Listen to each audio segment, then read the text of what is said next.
Constructing your life is about much more than just building a bank account. Each week, join real estate entrepreneur and mindset coach Austin Linney as he interviews guests who are constructing their dream lives and impacting the world around them on a daily basis. If you're an entrepreneur or wanting to start a business, or you just want to hear motivating stories of how others have overcome the odds, you are in the right place. And now for your host, Austin Linney. Guys, welcome back to Construct Your Life. This is Austin Linney here, and I have the honor of having Mr. Travis Hill in the house. How are you doing, sir? I am awesome. Thank you so much for having me. Glad to be here, man. You got it. I appreciate you. Guys, before we get started, I want to thank our sponsor, dreamchasers.com, Adam Carswell. Go check him out if you haven't, putting out amazing content. But Mr. Hill, we got connected by Mr. Adam, and I don't know much about you. I do know that you're probably one of the nicest guys I've ever met because you've been checking on me, making sure I didn't freeze to death over here in Texas. So I appreciate that. But I kind of let my guests tell their story where they want to, and we'll kind of go from there. Okay. Well, hey, I appreciate that. I'm going to have to give you a raise on that nice comment. But I've got some family and friends in Texas. So glad that you're able to get out of that Texas stuff and make it over to my hometown of Arizona and enjoy a good weather. Winter weather anyways. So my name is Travis Hill. I'm an active duty Marine. I've been in the Marine Corps going on 17 years and married, family of 4, super stoked. And my goal is not to have a W-2 job when I retire. And to focus solely on real estate and cash flow and buy and hold and all the many aspects that real estate provides. I currently have single family homes in Milwaukee. I've got some land in Arizona. I'm an LP in a syndication in Texas. I've got a 5-plex in Cleveland. So kind of like being all over. And definitely interested in assisted living and how that works with the baby boomers coming and going and aging and preparing for their quality of life into their, I guess, diamond years, past their golden years. And live here. I'm stationed in Camp Pendleton. I cannot speak more of the opportunity I had to live here in sunny San Clemente, where the average temperature is 72 degrees, and I have a 4-minute walk that direction. Best surf pricks in the whole country, probably. And it's absolutely amazing the opportunity that I have to do that. And that's the base that's right above Carlsbad, Oceanside, right? Correct. Yep. So I laugh because we had a bunch of Airbnbs in San Diego, Carlsbad, and Oceanside. And I think to myself, if I knew what that military base's land was valued at, I can only imagine. It's got to be in the multi-billions, right? I mean, there is no, and I'm sure there's beautiful military bases in other places, but I don't think there's a better stretch of real estate than that base is. No, well, and it's the reserve. So you have, mountain lions, deer, there's bison on there, buffalo, depending on where you're from. So it's a thing. You can't go to the range and shoot an animal and not go to prison. That's the thing too. I love it. And so, it's interesting. I talk to a lot of my business partners in the military currently down in Hawaii. He's a helicopter pilot in the Army for my Airbnb company. And I didn't serve. I tried to go in the Coast Guard. I have metal plates in my face. It was a whole thing. They wouldn't let me in. Now, I don't know. They probably let everybody in, but they weren't having me. So it is what it is. I probably could have used the military myself, but there's 2 types of people that I always do business with: military guys and people that are in recovery from drugs and alcohol. And the reason I picked those 2 classes is because military guys are very structured. They're very driven. They can they can do a couple different things. And then recovery people are just so damn happy to be alive that they fight and kick harder than other people. And so what do you think it is about the military? Is it the training? Is it the type of person that comes in the military? What do you think creates such a great investor? Because I've noticed, right, a good friend of mine, Eric Upchurch, passive duty investing, is trying to give all these military guys another way out than just going to get some regular job. Oh, I totally agree. I echo those sentiments because I think in the military, well, to answer your first question, I think that and I'm only going to speak for the Marine Corps. I'm not going to speak for the branches because quite frankly, none of the other branches matter, but I digress. We're taught, from boot camp of who we are, where we came from. We're taught, we learn about our history, we learn about why Marines are what Marines are. And we learn about the critical path. And I'm a stage 3 colon cancer survivor. I was diagnosed in 2019 when I was stationed in Okinawa. And you learn in the Marine Corps where the critical path is. And when you learn what the critical path is, you just move forward, and your emotions and the environment and everything else doesn't matter because, hey, that's my mission. That's what I'm supposed to accomplish. Mm-hmm. And that mindset, that initiative and having a bias for action, like, hey, I've got to get after it and do this, is what makes, I think, Marines the fighting force and the history and the legends and, everything that we have that makes Marines. I think the Marine Corps and maybe the military in general is probably one of the only institutions that the longer you stay at work, the more productive they think you are, which is obviously not the case. But I don't know. Like I think you have, with the mastermind that I'm in, with the connections and the network that I'm able to grow and be a part of, and the relationships that I've been able to establish, like that common bond of, hey, you're in the military, I'm in the military, you're pursuing something greater than yourself. You're trying to get a side hustle. You see greatness in what you're not only in outside your day job, makes everything awesome. So think of it this way, and there's so many ways I could go with this, but I'm going to go in a different direction because I'm me. The day and age that we're in right now, there's so much going on. There's so much social media. There's so many things, people really get like a 5-second, like, oh, okay, either don't like that guy. What is he about? Boom. And they might like move off of you. There are certain things that you can do in life or the things that define you, right? Like the military, or like I did 75 hard for 150 days straight. When people meet me, they don't need to meet me to know what I stand for. Like the guys the other day is like, oh yeah, hell yeah, I'll take a meeting with you. You doing 75 hard? Like I know who you are as a person, because if you're doing that program. And so that's the way I feel about the military too. Oh, okay. Like you've done that, then we can talk business, or we can talk about going into partnership together because you say you do what you say you're going to do. And so you have to be careful in life. And this is what I hope everybody does, is be careful with the things that you're putting your name on, because those things might define who you are from somebody else's point of view. Totally. Yeah. And so when did the spark for real estate start for you in this quest to not have a W-2 job? It started 20 years ago. I was living in Vegas. I graduated college. I was living in Vegas with my girlfriend, now wife, and she was a wholesale lender. And she's like, hey, home prices are pretty good. You should probably check it out. I'm like, oh, okay, cool. And so what I did is I would go to phase 1 of a community, buy the second biggest house, and then house hack it and wait for phase 6, phase 7, phase 8 to be released, refinance it and do it again. So everything was great. I was single. It was awesome. I was working for a civil engineering company, doing all their drawings and draft and everything else. So life was great. And then 9/11 happened, joined the Marine Corps, and then 2008 hit. So while Vegas was doing wonderful, I did not see the writing on the wall. So when the example I share with people is like, I was so focused on the ants crawling on the bark of my trees that I didn't see the forest fire burning around me. Mm-hmm. And so by 2011, I'm a father of 2 kids with 3 deployments, and no properties, 1099, everything. And then we are like starting over, and I'm, early 30s.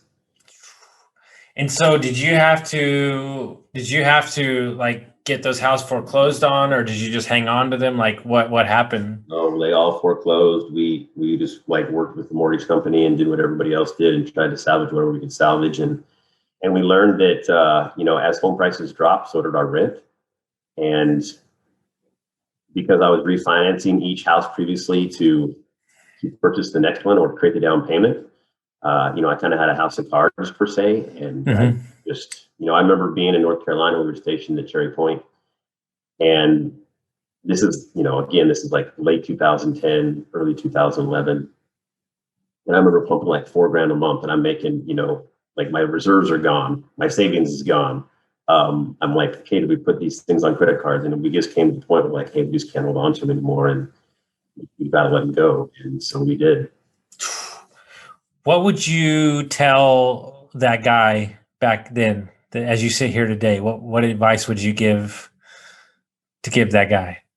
I would tell him to manage your trees, but supervise the forest. Like, be aware of what is going on in the market. Don't be afraid to watch C-SPAN when they go about the finance committee every and then.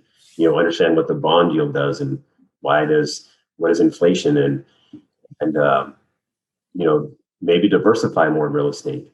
I didn't know that there was so many different ways to diversify to kind of help protect your money and provide alternate streams of income if one aspect of real estate decides to go down. And I think the hardest thing, right? The financial aspects of it is not fun. It's an undressing, it's a whole thing, and you got to clean up your mess. But how do you bounce back as a father and just a man in general from the ego death that I would imagine, that is, to me, is the hardest part, to pick yourself up back again and get back out there, because it is something that bit you.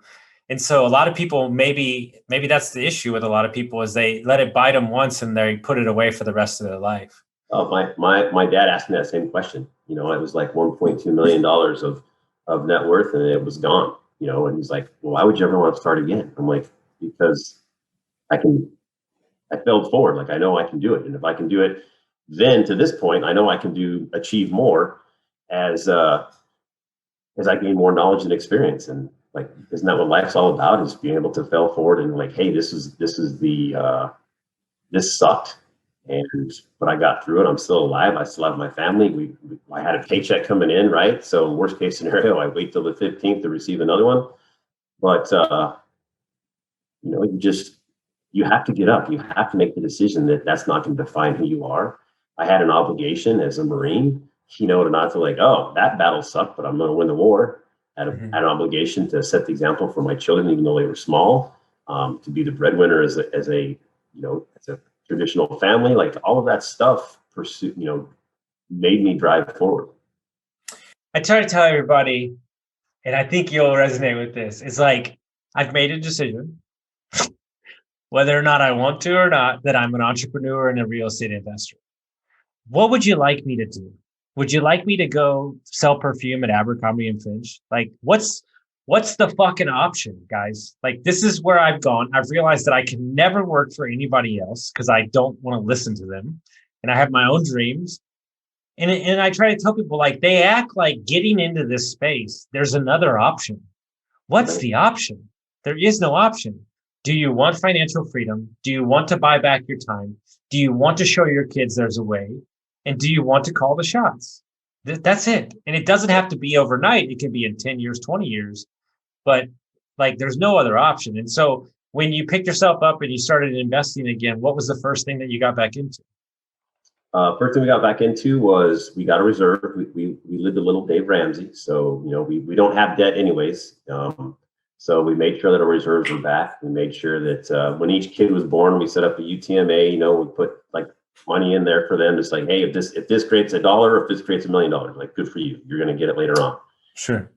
And then we just started looking, and we started growing, and we sat down, my wife and I, and we made our goals. We made our yearly goals. We made our quarterly goals. We made our, biannual goals. Like, we made all these goals. Just like, hey, we understand that there is a ending to the Marine Corps, and there's other ways to achieve financial freedom that gives us back the freedom of time. I deployed twice to Iraq and twice to Afghanistan.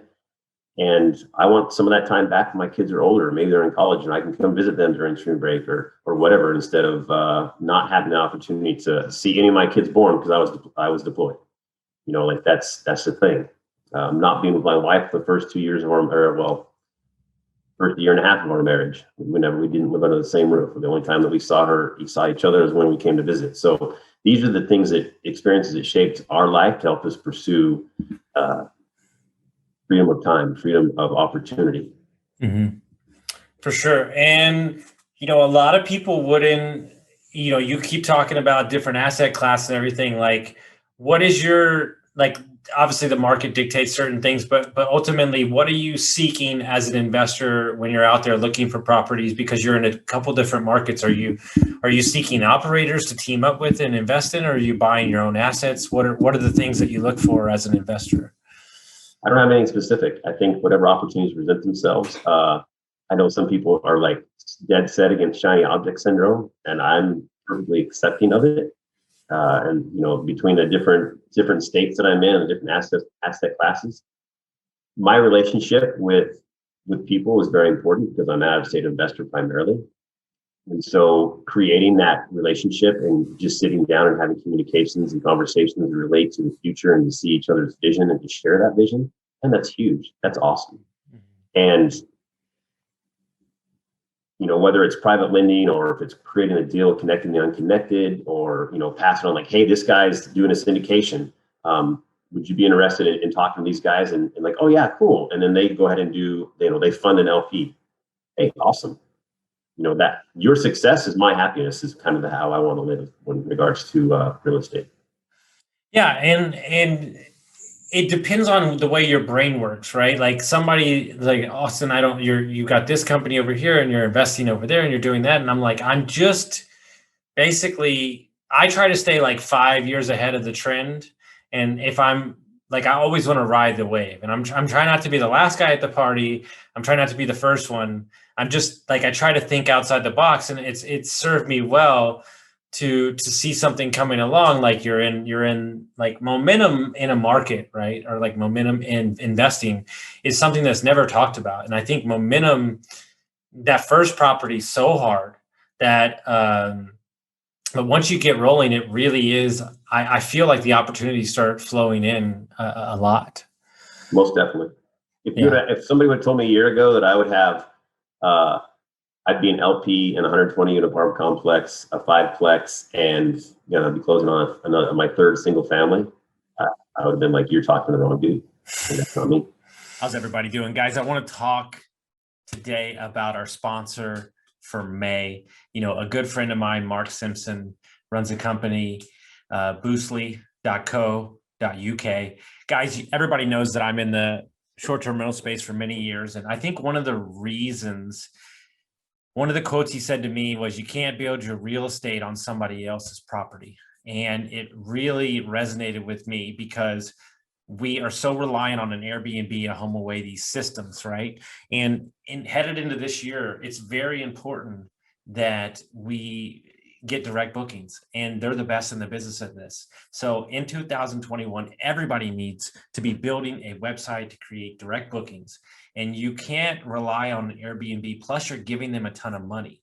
And so 64% of all the websites are powered by WordPress, and these private message companies that offer you the free website, they're not on WordPress. And so it's this trick that they're doing.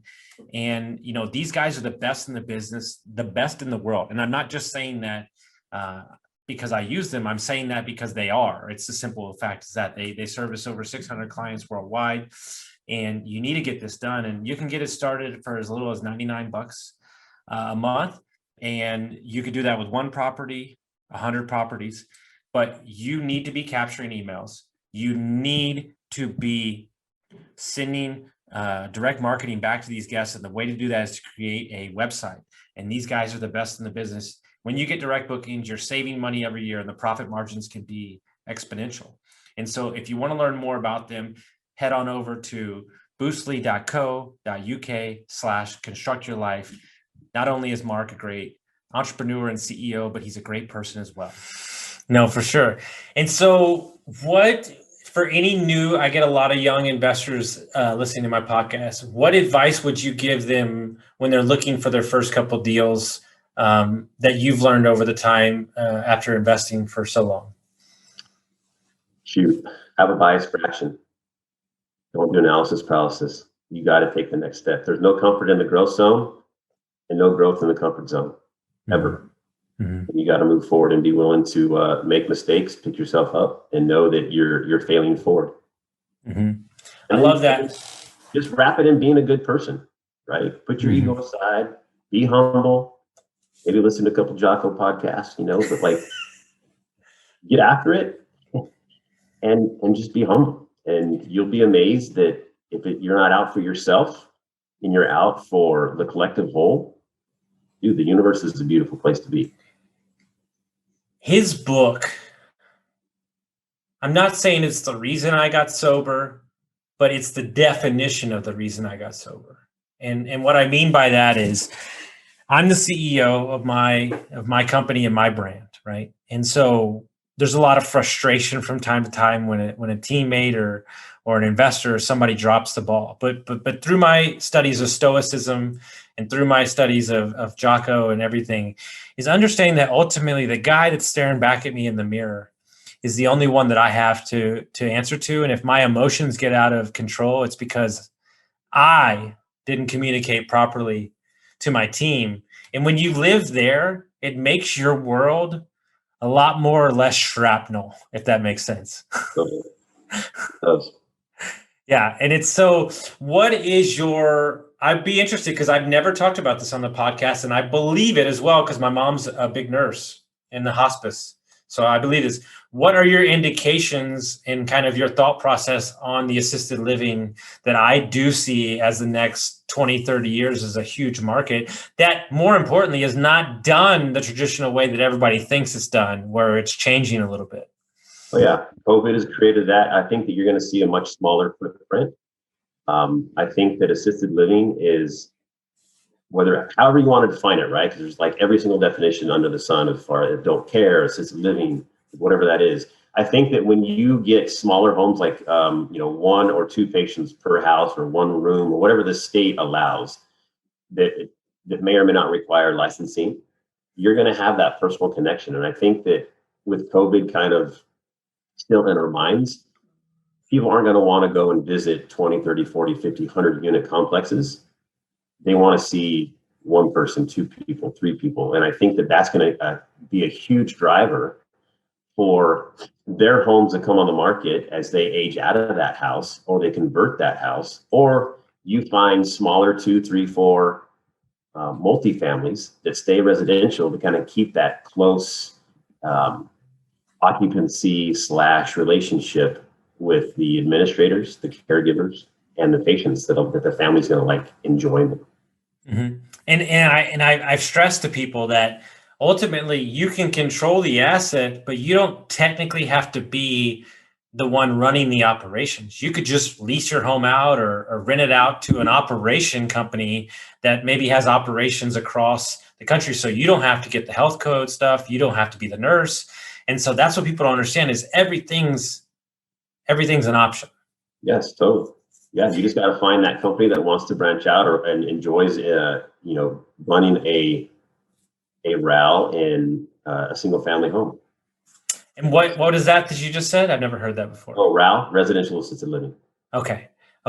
And as you've looked into it, is there a lot of things that you have to get approved by the city, like zoning wise, or is it kind of open to interpretation currently? I haven't dug into it. No, so there is. So every state's different. I was a little bit on looking in Springfield. So like Springfield is like one, or Missouri, their state law is like one patient per room.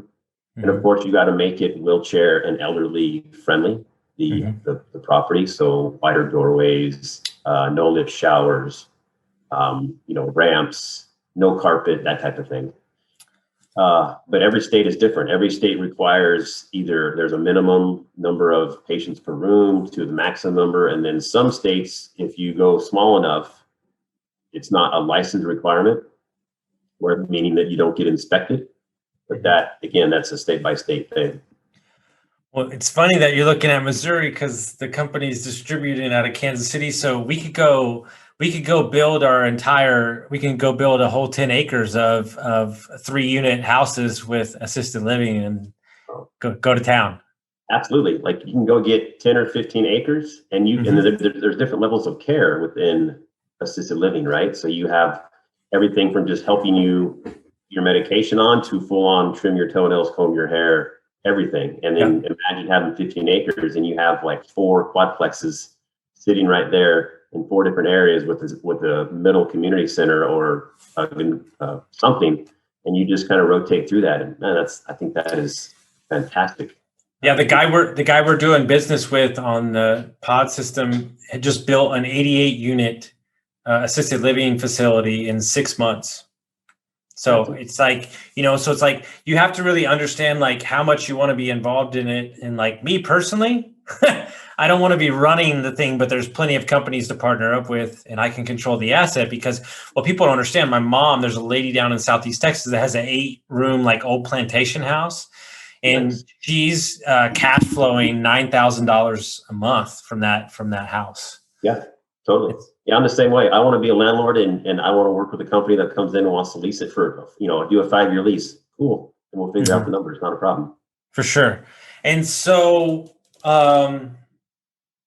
as you embark on being a straight up investor and moving out of the military space, are you going to continue to, like, I'm just curious your vision on your next couple of years. Are you going to continue to invest in a couple of different assets? Are you looking to get into large multifamilies? Like, what do you see yourself as doing, or just kind of being just an investor in a couple of different fields? Totally being an investor. Because I enjoy connecting the unconnected, that's kind of seems to be my superpower. Mm-hmm. If that leads to opportunities in larger multifamilies, as far as like maybe a GP option or something, or a capital help assist with capital raise, I like that. I like doing that. I also wouldn't mind being a project manager for an investment firm that just travels the country and says, hey, like checks on this area, checks on these. You're just kind of doing that, working with contractors, working with subs. I'm an engineer in the Marine Corps. So as an engineer, like we have people and I have equipment, which are resources, and I have a deadline. And I just repeat that over and over and over again. So, you can't charge construction on a note, like whatever that piece is. Yeah, we can talk to that, but having a deadline and resources and maneuvering within that, then that's super fun. Super fun. Wow. And seeing the end result, right? Seeing the end in mind, and then working backwards to my present state to be able to like, okay, this is what I need. Because whenever we get a project like, hey, we need to make this, runway, or we need to make this landing zone, and it's got to be this by this. Well, that's what I see in my mind, is that beautiful flat thing made from our equipment. And then I work backwards to be like, okay, and then of course planning with the team to be able to make the best decisions, because I can't plan in a vacuum. Even some people think that because you're in charge, or you're the platoon commander or the officer in charge, that you can sit in your office and make all the decisions. No, I firmly disagree. I think that you need to bring your team. Everybody gets a different set of eyes, and then everybody has you create the environment as a leader to be able to everyone pitch in, because when you weigh in for the buy-in, everybody's moving forward because they realize that they have to drive a piece of the bus. And when you as a leader remove their ability to have creative thoughts, then you remove their ability to grow. And when you remove their ability to grow, they want nothing to do with you anymore. Absolutely. My job as a platoon commander is to create autonomy at the subordinate ranks and at the small unit level. And the more autonomy that I can help create, and create the environment and foster that environment, that failure is a way to learn and grow instead of zero defect mentality. And people do amazing things. It's 100%. And it's funny because I've done a lot of podcasts in the last 2 days, and the last 3 have been with marketing people. And I told them something that I truly believe in. As you're sitting here today and I'm getting to know you, I believe this too. If you came to me and you said, Austin, I've got a deal, I'm going to run it, this is exactly what I'm going to do, I would literally, and I'm not doing this for effect, I would literally hand you like $500,000 and go, have a good time. Let me know when it's done. Because that's who I know who you are as a person. So if you believe that relationships don't matter in fucking investing in real estate, then you can go screw yourself. Like, because it matters, right? Because here's what I don't want to do. I don't want to dig through the numbers of a deal because it's not my strong suit. That's why I'm partnered with civil engineers. That's why I'm partnered with people like you that understand the aspects of these things. What they're asking me to do is put all the pieces together and create the buzz. Oh, I can do that all day long. And so what I've learned to do is create the avenues where everybody can elevate themselves into the highest version of themselves and then operate. Because I think where we deal in just in business and military and everything, the moment that you're lying to yourself about where you need to be, that tree limb that you're on, is the moment that you get caught, and the moment that you lose money, and the moment that you feel like you're not living your truths, you'll get caught if you're lying to yourself about who and what your strengths are. Right. And being smart enough and mature enough to understand when imposter syndrome is happening and when you are actually on your limb, that limb is breaking. Oh, amen. I couldn't agree more, because half the time you need to tell your inner bitch voice to shut up and just lean in, right? Because if you lean in, I promise you on the other side of that, you're going to feel better about yourself. Oh yeah. Yeah, for sure. I love it, man. Dude, I like, what do they say in England? I like the cut of your trousers. Like, I like what you stand for, man. It's, because ultimately it's about leaving the world better than we found it. It's not very complicated. And you picked yourself up and you asked yourself, okay, like I'm better for it. Like, one of my favorite things, like Jim Rohn, I listen to Jim Rohn like all the time. And he says, my mentor told me when I was 25, he said, I want you to create a goal to be a millionaire. And he goes, that's dumb. He's like, that's a stupid goal. Like, why would I do that? And he's like, well, I became a millionaire at 27, and then I lost it all because of a bad financial decision. And then I realized that wasn't the actual goal. Like, the goal was the person I became becoming a millionaire. And now I have the skills to go get it all back. And so the person that you became leading up to you having to have your house foreclosed on is the true asset that was created. So the rest of the stuff is fucking relative. Yep, totally agree. We have in our board, we have our vision board for our kids, right? And our yearly goals as a family. And we have the cash flow quadrant on there. And my 10-year-old, I have 4 kids, right? Like I mentioned earlier, my 10-year-old's like, he's looking at it and he's like, Dad, employees, I get paid as an employer, I get paid for time. I'm like, yes, that's correct. Like, but if I make businesses, then I pay people to do my work. Yeah, that's correct. And then if I invest that money, then I get paid to invest that money. Yes, that's correct. And he's like, I'm going to be a business and investor. I'm like, oh, you are? He's like, yeah. I said, that's what I want to do. I'm like, okay, what do you want to do that in? I'm going to choose real estate. Okay, cool. When would you like to start? I think like 16. Like, oh, okay, cool. That works. Do you want to read some books or listen to this podcast right now? No, I think I'll wait a couple more years before I do that. Oh, all right, cool. Dude, my buddy Henry, who's invested in like 700 units out of San Francisco, we were talking about his son on the podcast. He's 13 years old, and he wanted new sneakers. And he said, okay, fine. You need to read Rich Dad Poor Dad and give me a report. And so he read the book in 2 days, and he gave him like a whole report, and then he bought the sneakers. Well, he was in school, and his teacher was talking about stocks, and he raised his hand, and he said, listen, he's like, I'm sure Amazon, this is what he said. I'm sure Amazon's a great company, but also Mr. Jeff Bezos, he could get upset and he could tank, he could affect the stock. He goes, so you technically, you don't truly own anything. So if you were invested in multifamily assets, then you would have control of the asset. And Henry was like, I've never been more, he's like, I've never been more proud in my life, right? And so when I went home for Christmas, to my best friends, I gave all the kids version of Rich Dad Poor Dad. And I said, you can throw all your other gifts away. That's all that matters. And so information, right, is what I'm after, in meaning like what blows my mind in America is that you deem, as human beings, we sit on our ivory tower and we look at the poverty stricken areas and we say, you're less, you don't know, you suck. And what you have to understand after spending much time with alcoholics and in poverty-stricken areas, it's not that they don't want to learn. The information is not available. And so I've made myself very available to explain to them what infinite banking is, explain to them what a loan is, explain to them what money is, because that's how we change society. That's how we change somebody's generational poverty, is creating, just like with your kids, like creating that spark in them to understand that they don't have to do it this way. And I'm sure that you get as much joy from that conversation with your son than any asset you'll ever invest in. Oh, absolutely.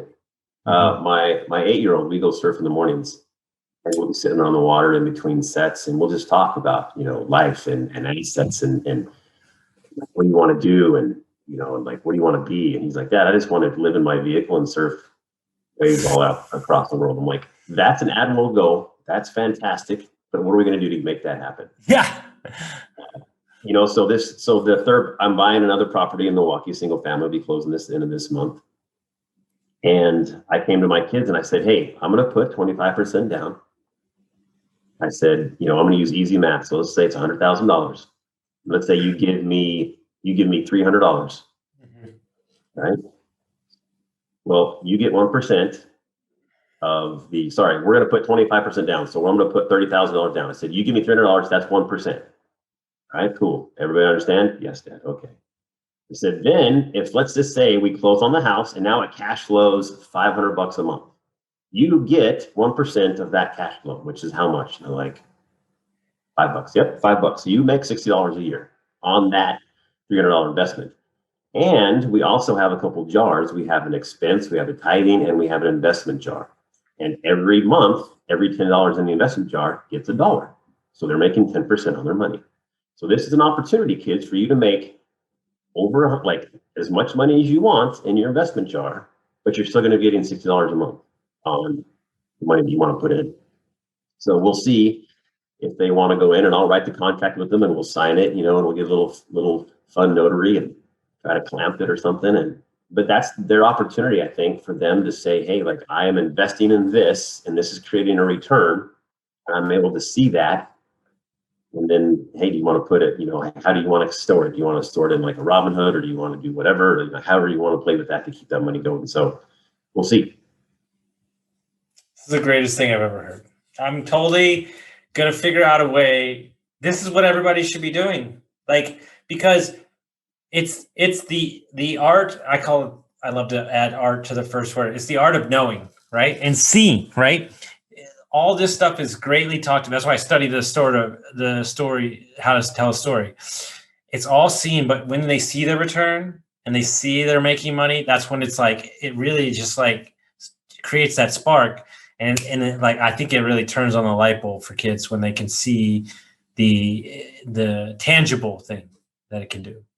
Completely, 100%. So if people want to find out more about you or what you got going on, how would they do that? I'm pretty much only on Instagram. Travis Hill 1310 1310, and like I said, I enjoy connecting people. I love the network that continues to grow. This opportunity to speak with you has been absolutely fantastic. I'm super grateful and humbled by that opportunity. And love to just see how I can help you, how I can help you better your life. All about it. Well, perfect. I've got to head out to LA soon to go hang out with my buddy who's an off-market apartment guy. He's a trip. He's a fun dude. He trades big old buildings. So we'll have to look you up, and maybe we can head up the coast. And I don't know if you smoke a cigar, but he likes to smoke cigars. So we'll figure it all out. But it's such an honor to meet you, and I thank you for your service and everything. I've just truly enjoyed this conversation. So, guys, if you like this episode, make sure you send it out to your friends, and we'll see you next time.